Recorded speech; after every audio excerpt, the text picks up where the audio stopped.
والسلام على سيد المرسلين وعلى آله وأصحابه الطاهرين ما دام ما في السماوات والأرض. رب اشرح لي صدري ويسر لي أمري واحلل عقدة من لساني يفقهوا قولي. اللهم علمنا ما ينفعنا وانفعنا بما علمتنا وزدنا علما. اللهم إنا نسألك علما ينفعنا اللهم إنا نسألك علما نافعا ورزقا واسعا وعملا متقبلا وشفاء من كل داء. وبعد، السلام عليكم ورحمة الله تعالى وبركاته. كيف حالكم؟ الحمد لله ما شاء الله. الحمد لله, all thanks and praise be to Allah subhanahu wa ta'ala for all His blessings that He has bestowed upon us. And we ask Allah subhanahu wa ta'ala to increase us in those blessings. We find ourselves on potentially the last day of the month of Sha'ban. We ask Allah subhanahu wa ta'ala to bless us in what remains of Sha'ban. And we ask Allah subhanahu wa ta'ala to cause us to reach the month of Ramadan and for us to optimally benefit from all the blessings and the virtues which Allah subhanahu wa ta'ala has kept in the month of Ramadan. Inshallah, Ameen. I think for us as students, the month of Ramadan it holds an equal significance to all, particularly for students of the Quran, because the month of Ramadan is the month of the Quran. And we ask Allah subhanahu wa ta'ala that we benefit optimally. And we have been preparing, it's been years now that we have started our journey with the Quran, with the idea of us benefiting optimally from the Quran. And the time of the Quran really is the time of the month of Ramadan, inshallah. Ameen. We continue, inshallah. We start to read from فأنزل الله سكينته عليه وأيده بجنود لم تروها وجعل كلمة الذين كفروا السفلى وكلمة الله هي العليا والله عزيز حكيم.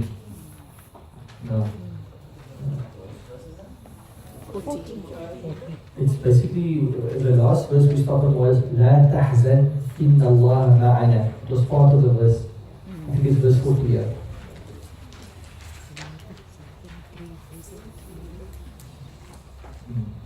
لا تحزن إن الله معنا. So لا تحزن is the wording of the Prophet ﷺ to Abu Bakr. لا تحزن. حزن means to be sad. لا تحزن, do not be sad. Indeed Allah معنا is with us. We may not have discussed, but when we talk about معية Allah being with us, what does it mean? What does it mean? Obviously not literally that Allah is with you. In another verse, Al-Quran yufassiru ba'dahu ba'dan. Certain verses explain other verses. So when you look, for example, when Allah sends Musa to Fir'aun, Allah says, I'm going to be with you. Innani ma'akuma. So the key word is ma'a. I am with you. In other words, I am with you, O Musa, and I am with you, O Harun, and I am with you. Asma'u wa ara. In terms of that, I hear what is transpiring, and I see what is transpiring. Asma'u wa ara. So that's how we, what does it look like? It looks like two persons in a cave. What is the protection? The protection is miraculous, because what is it? It's a spider's web, and it is a nest, a pigeon's nest. So the protection is miraculous, but other than that, is nothing else. So what is the Prophet ﷺ saying to Abu Bakr? And Abu Bakr, when he says لا تحزن, Abu Bakr wasn't worried about himself. He wasn't concerned about himself. He was concerned, what if the enemies come across the Prophet ﷺ? So his sadness was not for his personal well-being. His sadness was because of the well-being of the Prophet Muhammad ﷺ. So the Prophet ﷺ says in that hadith, why shouldn't you be sad? Inna Allah ma'ana. Indeed Allah is with us. And we've now explained in which way Allah subhanahu wa ta'ala is with him. And it will be further explained now here in terms of how Allah is with you and how Allah subhanahu wa ta'ala helps you, how Allah helps you. So لا تحزن إن الله معنا. And then Ibn Ashur, who has this tafsir al-Tahrir wa al-Tanwir, he has a very beautiful breakdown and explanation of the verse that's coming now. So why mustn't they worry? Maybe we can just do this very briefly, and then it can create a framework for our explanation going forward in Allah subhanahu wa ta'ala. And I think it's a very nice point for us to deliberate on. what are we talking about? The Prophet ﷺ says, don't worry, Allah is with us. What does that mean, Allah is with us? In another verse, this verse comes to mind, I didn't think about it before. Ya ayyuhalladhina amanu in tansurullaha yansurkum. That if you help Allah, then Allah will help you. What does it mean? If you uphold the religion of Allah, then Allah will uphold you. That's all the English what's in it. But if you look at the Arabic, what does it read? Nasr. Don't worry, Allah is with us. What does it mean? What do you mean Allah is with us? He's listening, he's hearing. If you want to basically just reformat it, what is it? That the help of Allah is with us. You know, we've left Makkah. Are we leaving Makkah to go to Medina because that's an oasis? Business reasons, social reasons, political reasons, no, religious reasons. We're doing this for the sake of Allah. So if we're doing it for the sake of Allah, then Allah's help is going to be with us. So the key word here is Nasr. If you wanted to, you can say the key word here is Nasr, the help of Allah. Right? And then in terms of the wording here, you find Allah's going to give a different wording. Ta'eed. The word ta'eed comes. When you talk in the verse about ta'eed, so you can just run and talk about the word ta'eed. The word ta'eed comes from aid, which comes from yad. Yad means hand. And if I give you my hand, basically I give you my support. So whose ta'eed do they have? They have Allah's ta'eed. You with me? But now when you get nasr from Allah, the verse talks about two things. For me it's amazing, like, you know, even those of us who understand a bit of Arabic and Deen and so forth, how in real terms the Quran is a sea which doesn't have any shores. Here, Allah is talking about help, but the help of Allah comes in two ways. What ways are they? Have you read Surah Al-Badr, Surah Al-Anfal? يَسْأَلُونَكَ عَنِ الْأَنفَالِ. I'm sure that in the years you read through that. Okay, so that talks about the battle of Badr and talks about the help of Allah. So the help of Allah came to the believers, isn't it? Isn't it? Now, in what form does help come? If you think of Badr, if you think now, for example, the Prophet ﷺ with Abu Bakr, in the cave, we need the help of Allah. How does the help of Allah come? There's two forms of the help of Allah. What is that? Sorry? Okay, nice. Spider's web. Okay, so I put the spider's web. And are you going to say about the pigeon and the nest? Okay, fine. Anything else? Angels. Okay, angels. The verse is going to mention angels now. Excellent. And I noticed that we talk about tranquility.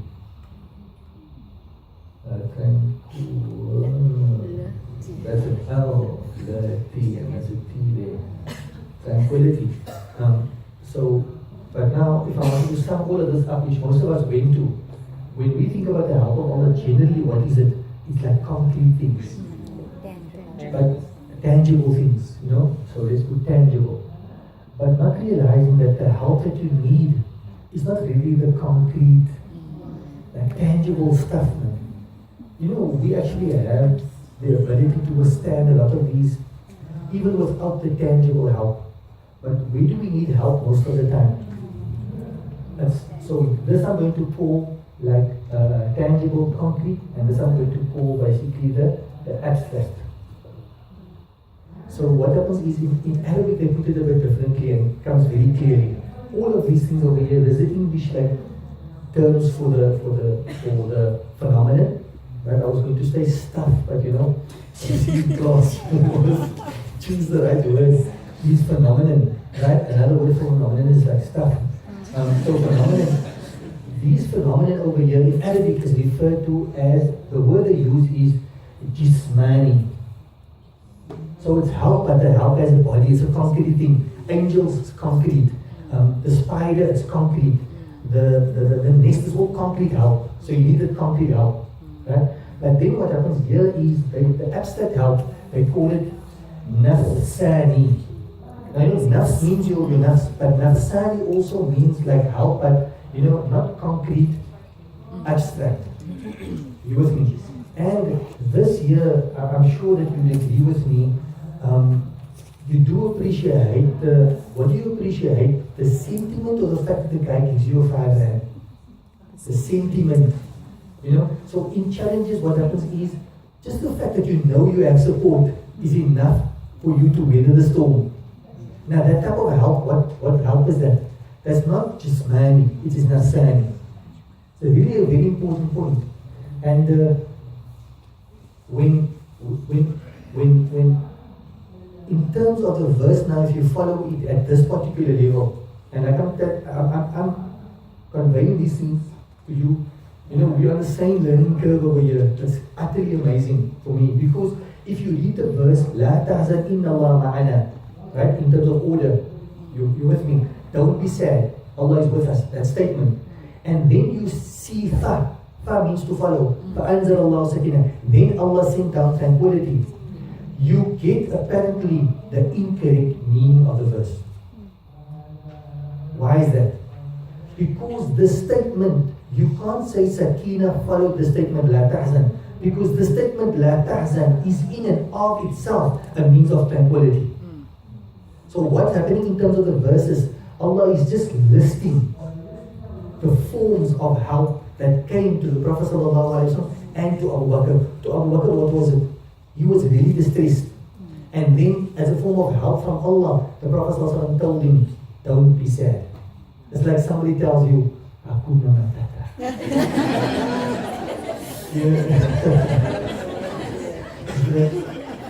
Just somebody just tells you, don't worry, everything is going to be okay.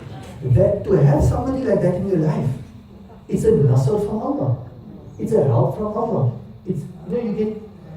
Alternatively, you come to somebody, they make a mountain out of a molehill. I should rather not spoken to this person. I thought they're going to help resolve the problem. They suddenly compounded the problem. You follow me? So again, La tahzan is a statement which leads to what type of assistance? That nafsani assistance, as opposed to the jismani type of assistance. And really, when you go through challenges in life, it's frustrating. It's it knocks you. You normally come home. What do? And we can argue along these lines. They say a person comes home. What does he do? There's a tree in front of his house. He has an imaginary bag that he takes off and he puts it on there. He goes into the house. He's asked what's that? He says, look, before I come home, I take off all my worries and I put it there. That is good, very good, and we should do that. Try to box your problems out. But the reality of the situation is that you try very hard, but you can't really dissect yourself in a particular way. And maybe a responsible male, by way of example, is you just more quiet than usual. That's because you're trying to deal with your issues, right? And you basically put that bag outside there, but still, you are but human. What do you need? You need the nasr of Allah. And what type of nasr from Allah do you need? You need this type of nasr from Allah. You know what I'm saying? And for us to read through Quran and Sunnah, to understand when we do have a difficulty, whatever it may be, that there's a reshuffle at work, there's loggerheads, there's power plays, there's the politics that you try to be apolitical but you politicized, and you are part now of the whole politics and whatever the case may be. How do we access this type of help of Allah? For me, it's like a very important thing. And sometimes it's just the help of Allah comes in, sometimes as simple as just reformatting everything in your mind. And that type of thing. This is the sakina that Allah talks about. That's knowing that Allah is there, that's the one thing, for example. Then knowing that the situation, look here, Allah is not punishing you, but Allah is testing you. This is maybe, look, it's a cloud, but the silver lining. It's maybe that slap on the wrist, but the slap on the wrist is because I mustn't fall into the fire. A bad thing to prevent even from a worse thing. Those type of things. And those are openings from Allah. That's why we say, for example, Ya Farij al-Ham, Ya Kashif al-Gham. Oh, the one who can remove our worry, distress, and all of those things. And I think this is what do we do? What do we do? I can tell you what I do. If I have a big problem, right? What helps for me is I sleep. I'm honestly, but I know now it's not the solution to all our problems. I'm going to wake up, I feel better, but the problem didn't go away as such. Are you with me? What do other people do? Eat chocolates, Abandon your diet, stop exercising, or even some of these are very negative. Other people go for a run. You exercise, you work, that's really good. And you must continue doing that. Take me time, go sleep, have a chocolate, whatever the case may be, right? But doesn't lead you to the disobedience of Allah. But all of those things are in the obedience of Allah. But together with that, employ like proper mechanisms, man, and access the nafsani, total help from Allah. Hasbi Allah wa ni'mal wakeel. La hawla wa la quwwata illa billah. You know? And what happens is, you go out there, my experience, Wallahu a'lam, if you don't have Allah as an anchor, then you're going to be like a leaf in the wind. So if you get knocked, you know, you want to hold on to something, man, hold on to Allah. You know, that's the Prophet they were in a difficult situation. They got the help from Allah, but they held on to Allah. It's ajib, you know, like a beautiful, I think for us, depending on the space that you find yourself in life, if not today, tomorrow you may be going to come across this type of challenge. We must access the concrete help of Allah and also the abstract help of Allah. And for me, Wallahu a'lam, many times that sakina, which Allah is talking about here, la tahzan, that psychological, you know, help that we can get from the Sharia, that is so very, very, very important. And I think that generally, you know, we don't put on a psychology lens. And you know, if you are a psychologist maybe, and you just study Quran and look at the tell me what's one way of Quranic way of dealing with the problem. We spoke about Badr now, right? So what happened was the Muslims came, they camped outside, they did it, and they were going to fight the next day. What happened on the eve of Badr? It rained. It rained. And what were they? Then they became Tahira. So is it the rule that if you're not feeling so liquor, go for a shower? Go for a shower and go for a haircut.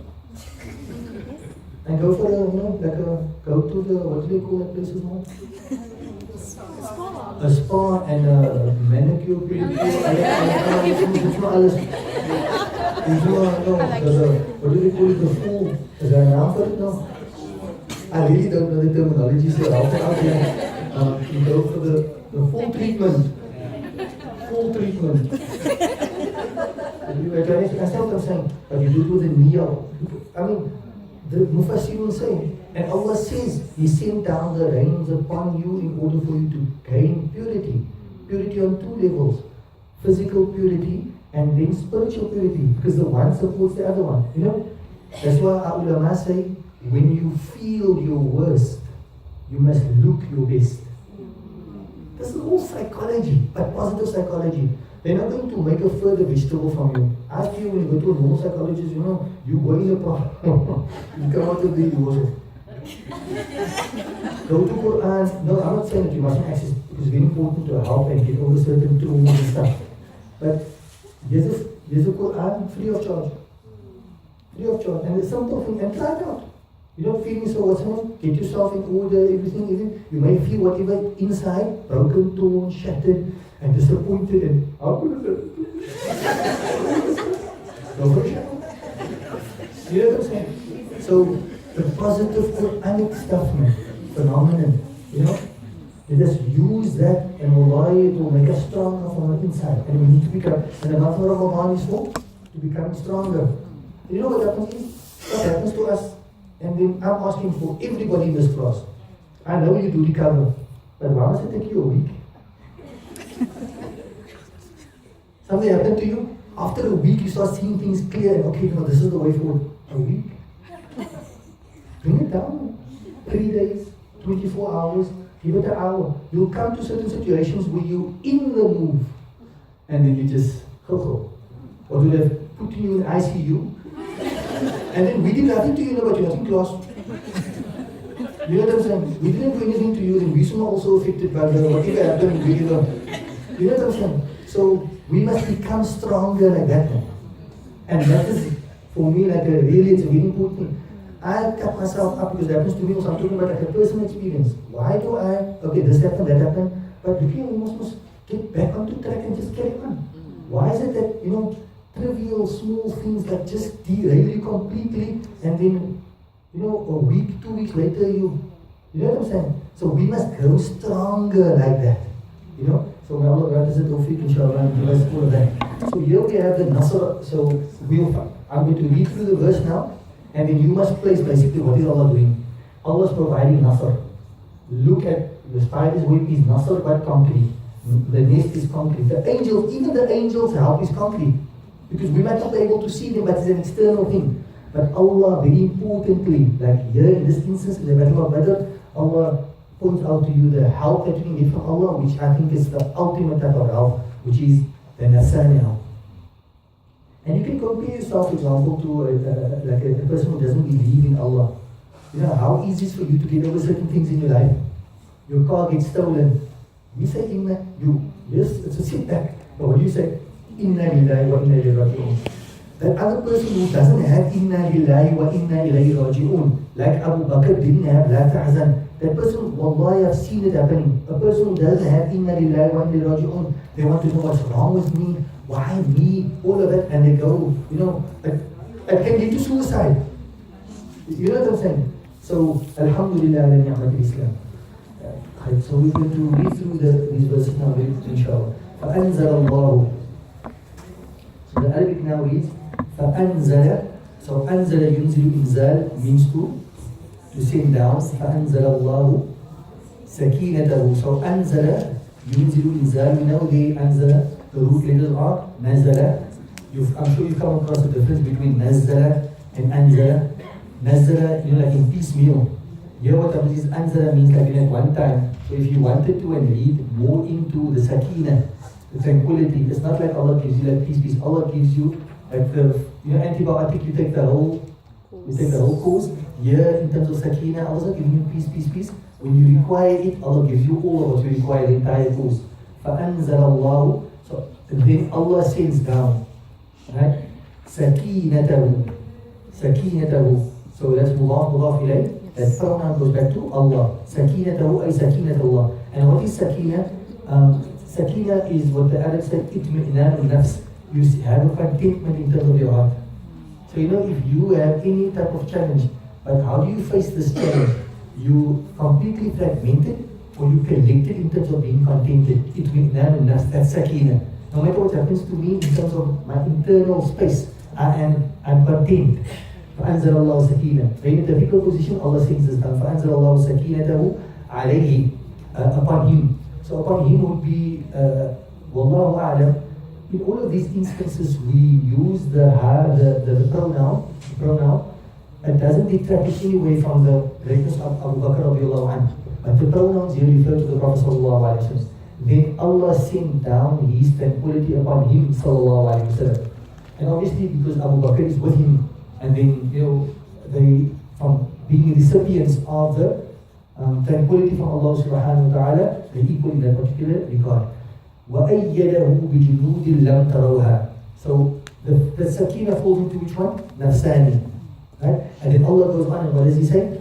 وَأَيَّدَهُ. Again the word we spoke about earlier on, for Nasr, like the synonym to Nasr would be ta'yeed. The word ta'yeed comes from aid. Aid is the plural of the word yadun. Right? So yadun means when you give somebody your hand. Like even us, we use it metaphorically. Metaphorically. What does metaphor mean? Not the technical meaning. Metaphor as a word.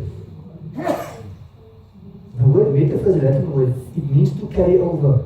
So what happens is you move from one meaning and you carry it over to another meaning. So when I say give me a hand, I'm not telling you can take off your hand and give it to me. No, give me a hand, I'm carrying that meaning over to assist me. You with me? So likewise in the Arabic language, the word yad means a hand, right? Actually, to be quite honest, and further on, I think we discussed this a number of times, the word yad in Arabic actually means arm. Arm. The word yad means arm. Are you with me? And you will have to agree with me on this one. Because Allah tells you that يَا أَيُّهَا الَّذِينَ آمَنُوا إِذَا قُمْتُمْ إِلَى الصَّلَاةِ فَاغْسِلُوا وُجُوهَكُمْ وَأَيْدِيَكُمْ. But before we get to that part of the what's name, Allah tells you wash your faces and wash your hands or arms? Arms. And then He tells you, but not your whole arm. your arm up until your elbows.